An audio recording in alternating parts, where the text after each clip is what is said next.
7 News is live at 5, watching this weather really closely tonight. We're beginning to feel the impacts of Irma all over the area. And after seeing it hit Florida, we certainly know what kind of damage the storm can cause. Power crews are standing by, ready to deal with outages, and there are already quite a few. State government coordinating response efforts to address issues as they pop up. Our chief meteorologist, Christy Henderson, is also tracking this system very closely for us, and she's joining us with your forecast first. All right, Amy, that tropical storm Irma is trying to weaken. Of course, it's over land now, but still it's such a huge system that it's got winds that are reaching all the way across South Carolina and, of course, widespread rain across the Carolinas, some heavier rain in the northern part of Georgia. Top winds now, as I mentioned, down to 50 miles per hour, and we may be talking about a tropical depression later tonight or early tomorrow morning. Just the same, a high wind warning remains in effect until 2 o'clock tomorrow morning for all of the upstate, some of our border counties in North Carolina, and also the northeastern part of Georgia. Right now, winds are sustained out of the northeast at 31 miles per hour in Anderson, and they're sustained out of the northeast at 28 miles an hour in Greenville. And here's a look at some of the latest wind gusts, gusting to 48 at Clemson, gusting to 46 miles an hour in Anderson, and gusting to 44 miles per hour in Greenwood. Highest impacts will remain over the western part of the upstate and on into northeast Georgia, but it's going to be windy everywhere. And with the rain that's falling, that's going to push more trees over. Meteorologist Dan Bickford is standing by in Greenwood to talk more about the damage reports that were coming in now. Dan? Yeah, you mentioned those 40-something mile-per-hour wind gusts. Often that's not enough to knock down trees, but when you have very wet ground, sometimes it is. And it's not just trees, it's pieces of trees that have been snapping off, too. We've been seeing scenes like this all across Greenwood. Lines that have come down from trees crashing into them. In fact, if we look up the street a little bit, you can see all the debris on the roadway and the pile of tree parts parked up into somebody's yard. There's just been pieces of trees falling left and right. And they're isolated.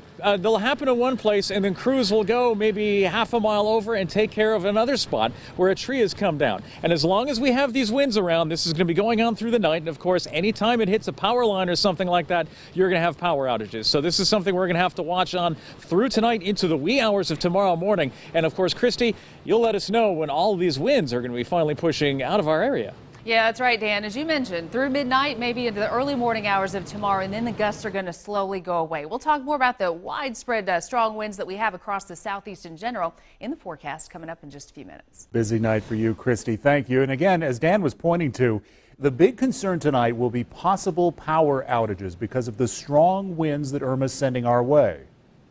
The storm has already knocked out electricity for millions south of us, and now it's happening around here. This afternoon, our cameras caught video of this tree that fell onto the power lines in the city of Anderson. The crash even sparked a fire on the meter box there, and we could see more of this happening throughout the evening.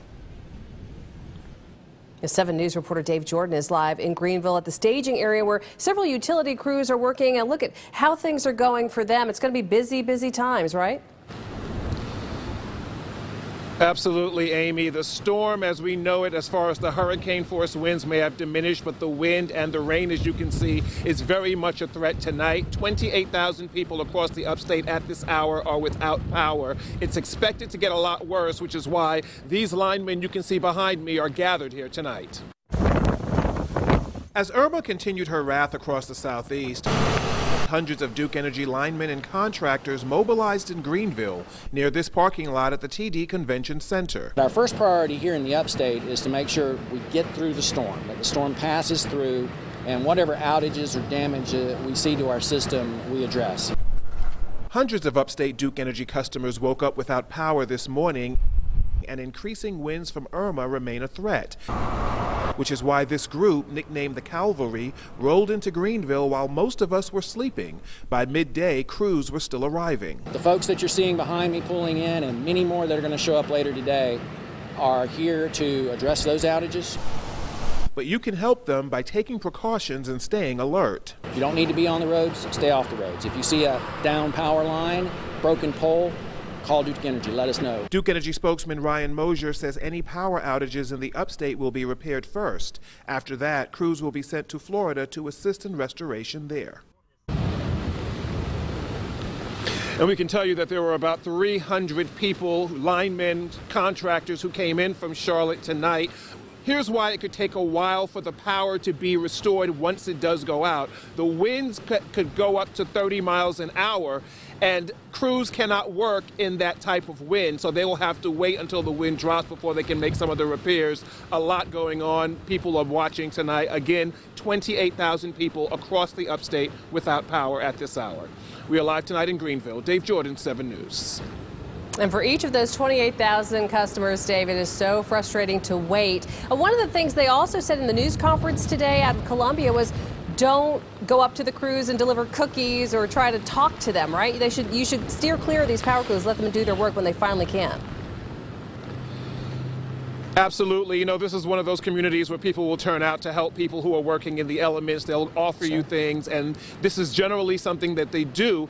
This is not recommended because this is a very high energy time. It's a very important time for them to restore the power, and they have to turn things around quickly, not just for the residents in the upstate, but also for people in Florida where they're going to be dispatched to once this is all said and done.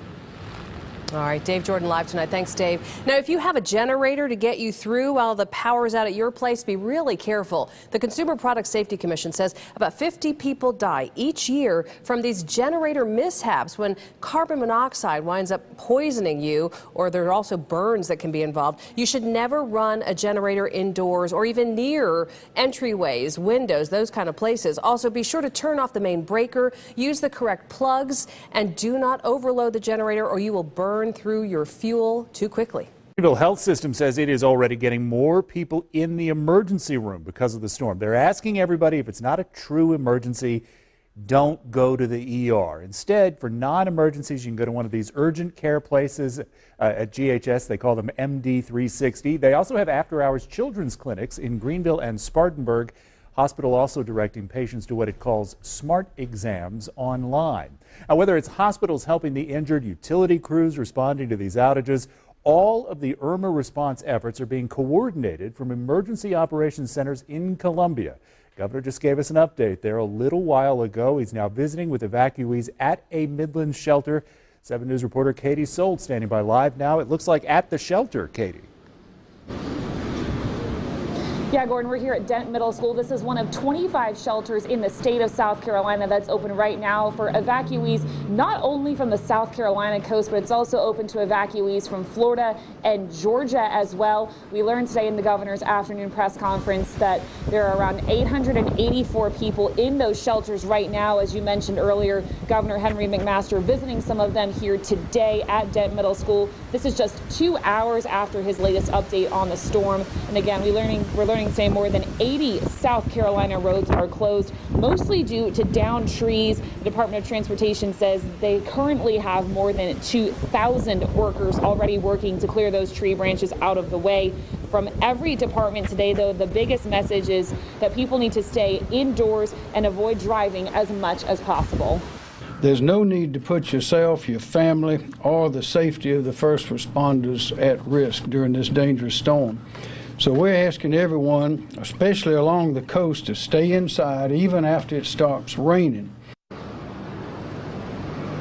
We're learning today as well that the National Guard is deploying soldiers to Florida. The National Guard says they're going to be heading to the Tampa area to help with security and welfare checks. And they also have some National Guardsmen on the coast as well, helping with security for the moment as well.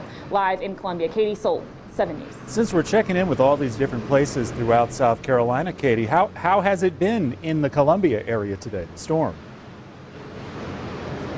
So right now it's a lot of heavy wind, a little bit of rain, but those roads are very slippery. I haven't personally seen a lot of downed trees, but I keep hearing first responder trucks go by Dent Middle School, a lot of fire trucks and ambulances passing by. We actually saw a multi-car collision on the way here to Dent. So again, heed the warning of the governor's office. Stay off the roads while you can, Gordon. Yeah, that's good advice. Katie Sold, a very busy week for you too. Thank you.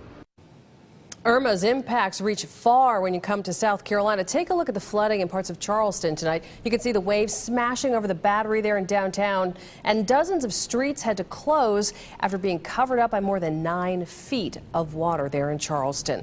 And a similar situation, take a look at Folly Beach, where you can see the water pouring onto the sidewalks and going up the street there. Strong winds are also an issue downtown and at Folly Beach as well tonight.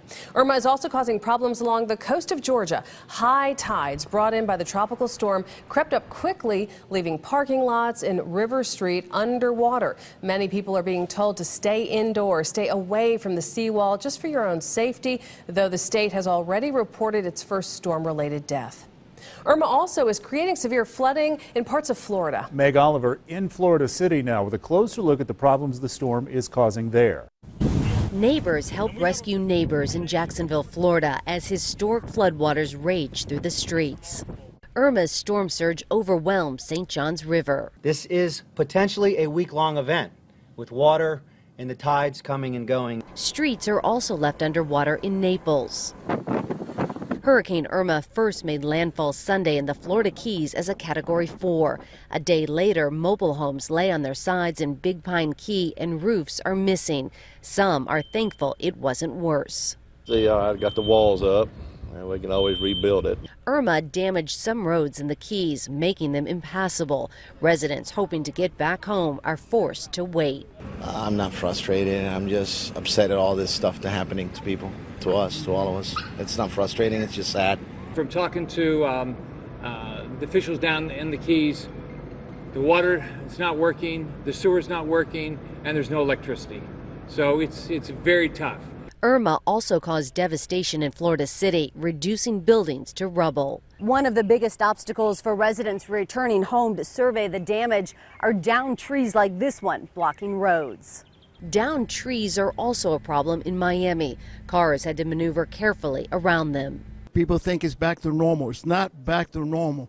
People started removing fallen tree limbs in Fort Lauderdale, and crews began restoring electricity to the millions across the state who lost power. Meg Oliver, CBS News, Florida City.